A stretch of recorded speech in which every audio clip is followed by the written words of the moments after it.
معزز عزیز طلبہ السلام علیکم ورحمۃ اللہ وبرکاتہ حضرات، میرے عزیز مدرسے کے طلبہ، میں آپ حضرات کے لیے ایک بہترین ویڈیو انگلش زبان کے حوالے سے لے کے آیا ہوں کہ آپ انگلش زبان کس طرح سے سیکھیں۔ اور آپ جانیں کہ انگلش زبان یہ بہت بڑی نعمت ہے۔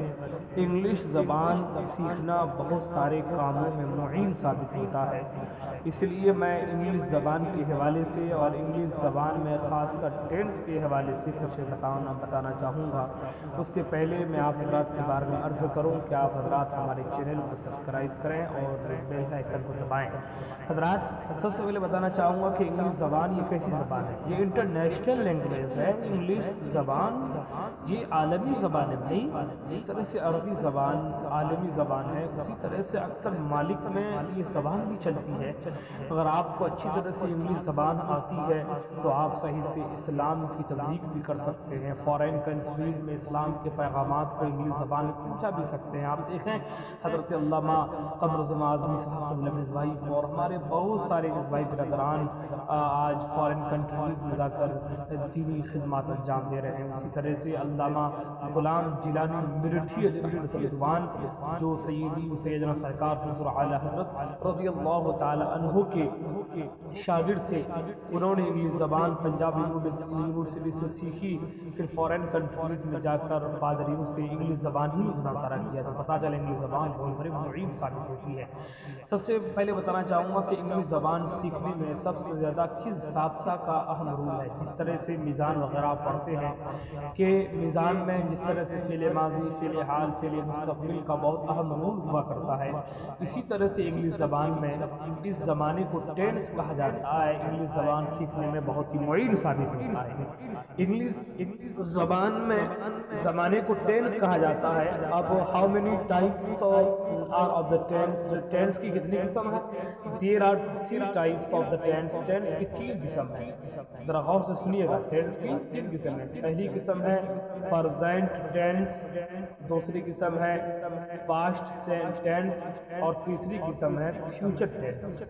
آپ کو سمجھنا ہے پرزینٹ ٹینس موجودہ زمانے کو کہتے ہیں، پاسٹ ٹینس گزرے ہوئے زمانے کو کہتے ہیں، فیوچر ٹینس مستقبل کے زمانے کو کہتے ہیں۔ لیکن آج میں سب سے پہلے پرزینٹ ٹینس کے حوالے سے بولنا چاہوں گا کہ what is the symbol of the present tense in Urdu and Hindi.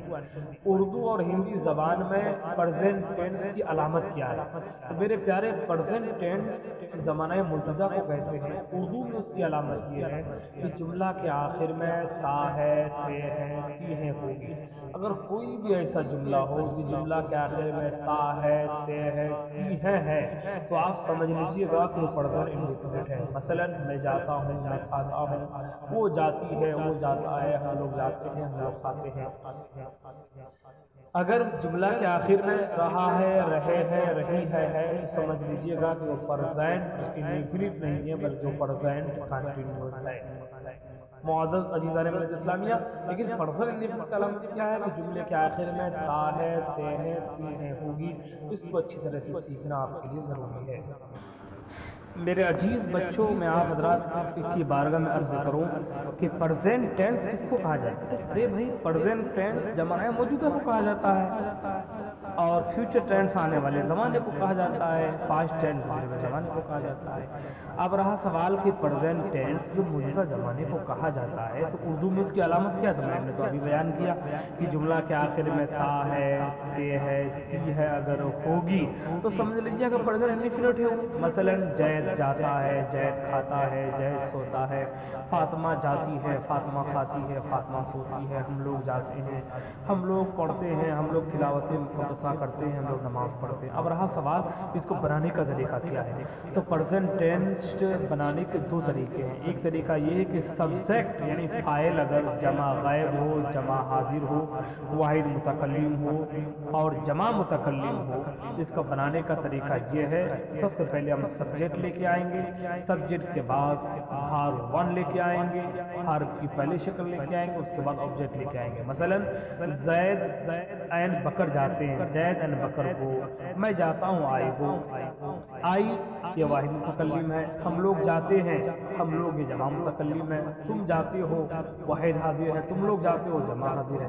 تو جو بھی واحد متکلم، جمع متکلم، جمع غائب، واحد حاضر، جمع حاضر، ان میں سے کوئی بھی اگر سبجیکٹ ہو تو ایسی صورت میں فعل کو جیسا کا ویسے ہی رکھ دیں گے، جیسی شکل اس کی اول ہے ویسی شکل میں رکھ دیں گے۔ ہاں اگر فاعل اگر آپ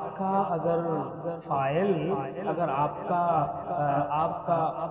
واحد متکلم نہ ہو، جمع متکلم نہ ہو، جمع حاضر واحد حاضر نہ ہو، جمع غائب نہ ہو، بلکہ فاعل اگر واحد غائب ہو تو پھر اس کا طریقہ میں نے بھی یہاں بیان کر دیا۔ اس کا طریقہ یہ ہے کہ سبجیکٹ لے کے آئیں گے، سبجیکٹ کے بعد پھر ہم فاعل لے کے آئیں گے، اور فعل کے آخر میں یس یا ایس جوڑیں گے۔ یاد رکھیے گا، فاعل اگر واحد غائب ہو تو ایسی صورت میں فاعل کے بعد جو فعل آئے گا اس پہلی شکل کے آخر میں یس سے یہ جوڑیں گے، جیسے Zaid goes, he goes, Fatima goes, he goes وہ جاتا ہے، فاطمہ گوز فاطمہ جاتی ہے، خالدہ گوز خالدہ جاتی ہے، بکر گوز بکر جاتا ہے۔